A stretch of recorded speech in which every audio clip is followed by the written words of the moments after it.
Welcome to Brainstorm MTG. I'm ELD, and this is Fast Effect, Double Speed Magic the Gathering.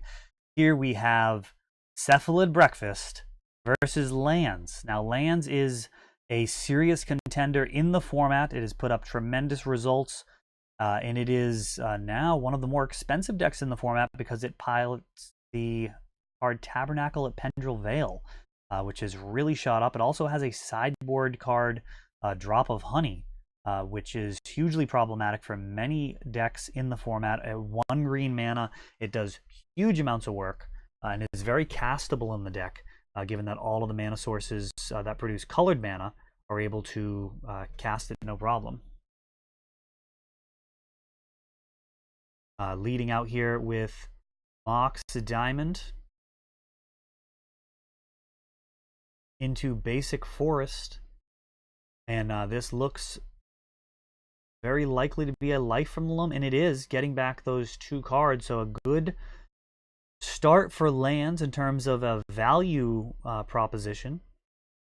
We'll see if he's able to get Wasteland going. There's a Dark Depths and a Grove. Oh, and he does. He's got Wasteland. So this is a huge problem here. Now, I did add in a basic land into Cephalid Breakfast this week. Previously had 0 basics. So going to potentially have some amount of game here. But this is looking quite bad. Life from the Loam producing a tremendous amount of value here for Sam. Discarding Batterskull. 1 land going into the graveyard. He's gonna, let's see if he fetches first. He just grabs just the 1.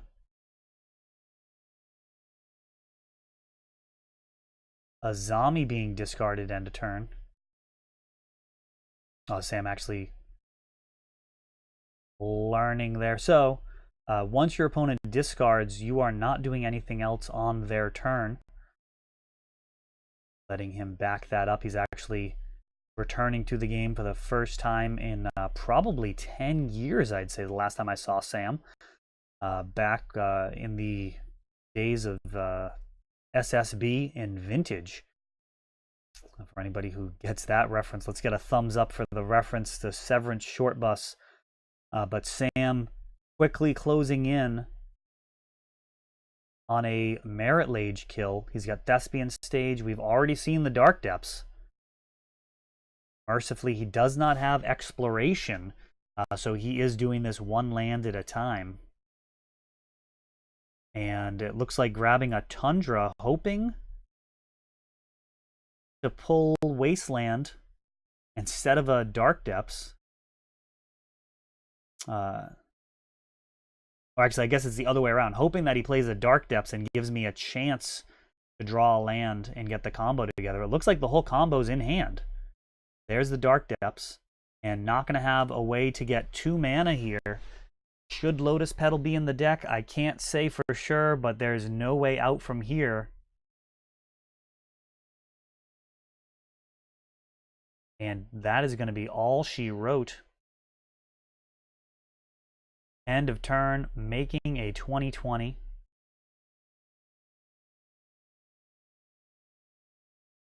Had a very interesting clarification on exactly how the state trigger works with Dark Depths. So this game is essentially over here. 20/20 coming in. During the shuffling, I'll elaborate for those unfamiliar. Merit Lage is one of the premier win conditions in the format, but it's not entirely understood by many players. One thing to note is when you copy Dark Depths with Thespian Stage, the Thespian Stage becomes a Dark Depths with no counters on it. The Legend rule goes into effect, and the owner has a choice of which Dark Depths to sacrifice. Of course, they're going to sacrifice the one with counters on it, leaving them with a Thespian Stage with 0 counters. Now, when priority passes, a state trigger is put on the stack, and what that is a special type of trigger with its own rules that associate with it, and state triggers do not repeatedly trigger as long as there's a copy of the trigger on the stack, which is, I actually had to look up precisely what the language was, because if you stifle that trigger, what would happen is the trigger would just immediately happen again. Once the trigger resolves, as long as the conditions are the same, it would then trigger again, and then it would just keep happening. So you could keep throwing infinite stifles at it. It just wouldn't matter. Eventually, when you run out of stifles, they get a 20/20. The same is not the same with Wasteland. So once the Thespian stage has made a copy of the Dark Depths and it's the last man standing, that triggers on the stack. If you activate Wasteland, that priority passing does not put another copy of the trigger on the stack, allowing you to Wasteland the Thespian stage and essentially get a 2-for-1 versus Dark Depths. And that's a line that many people who are very into the format were aware of, but didn't know precisely why it worked that way. And we had a conversation about that last night at Scholars, about the exact meaning, and we had to look up the definition of the state triggers and why it works in that way. Because intuitively, it would seem to me that when you Wasteland, then the trigger would just happen again, but state triggers specifically do not trigger while there's a copy of that trigger already on the stack. So very different than a state-based ability, for example, or state-based effect, which would just continually check every time priority is passed. Those triggers only happen when there's not one on the stack. So talking over the early part of the game here, just building mana base on the side of Cephalid Breakfast. Lands, on the other hand, really not doing much. Using on a deep multi 5, Life from the Loam on turn 3 here to finally return a single land to hand. And that Ghost Quarter just kind of hanging out. We've got a double fetch. Mox Diamond at least had a bit of acceleration. Lands really does want some type of acceleration. And there's a end-step Limdul's Vault. And this may do it. We'll see what else is in hand. There's a Nomad and Core, not going to be good enough. Looks like we're looking for the Cephalid Illusionist here.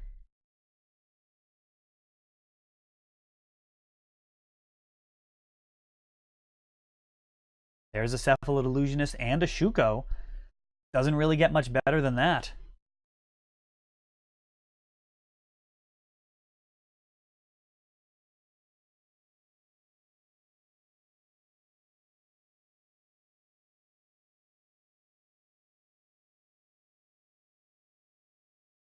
Basic Island finally coming down. This is likely it. I think we've got the Cephalid and the Shuko. Oh, perhaps not. Oh, the Shuko's on top. My error there. So there was no combo enabler. Just going to cool the heels a little bit. Now, Gilded Drake is in hand. That card, really a combo card with Aether Vial. Not going to get a Merit Lage unless you've got the Vial. There's the Cephalid Illusionist. There's the Shuko. Sam does not have enough mana to Punishing Fire, even if he has access to it. And it is off to the races here. Does he have crop rotation for Bajuka Bog is really the only question left. There's another Narco. There's the third Narco. And it looks like might just be going full tilt here, ignoring the crop rotation. Looks like if he's got it, he's got it. A Ball Therapy, naming Laboratory Maniac, and it's going to be Dread Return time.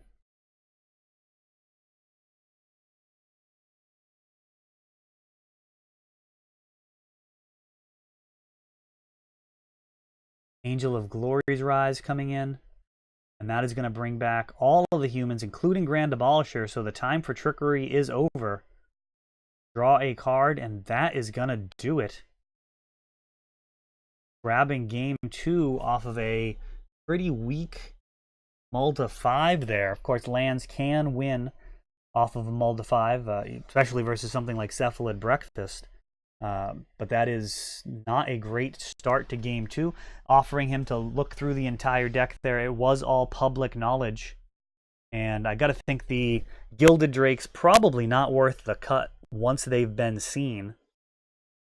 Go ahead and get some Force of Wills back in there. Maybe a Cabal Therapy as well. The decision of what to jam in here.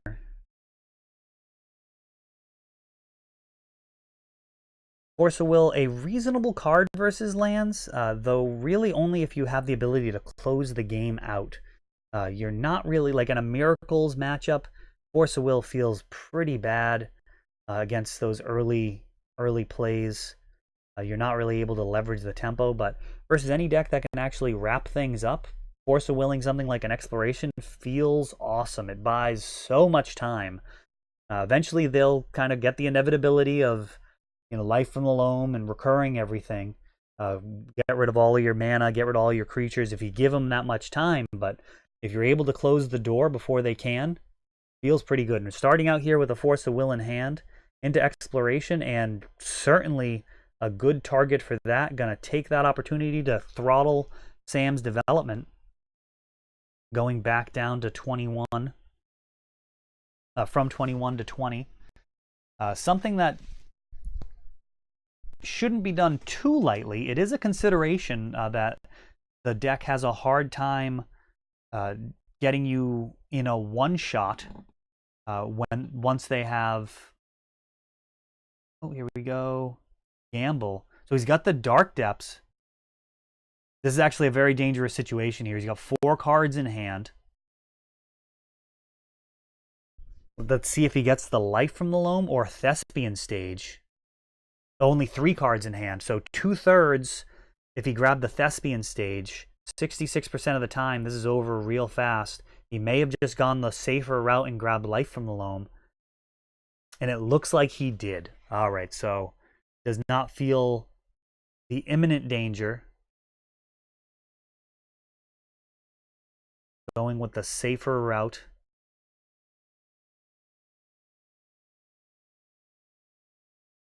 Getting an Aether Vial. And not going to crack that fetch land in case he has Wasteland. Getting back 2 lands. Playing a Karakas and passing.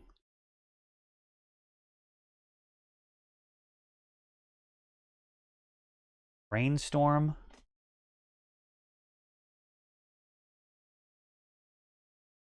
In hand. Oh, the Illusionist is in hand already. So we don't need to dig. The combo has arrived. Here we go.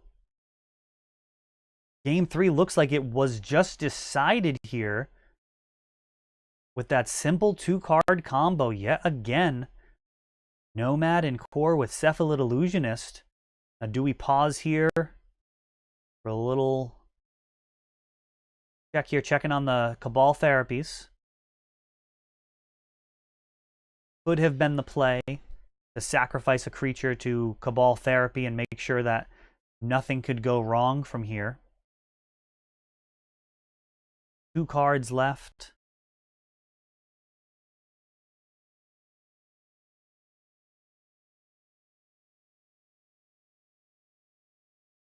And here we go. Dread Return. Hitting that Angel into the Labman kill. And yet again, Labman and Azami are going to tap, and then that final card draw is going to come from the big wizard himself, Cephalid Illusionist, taking it down.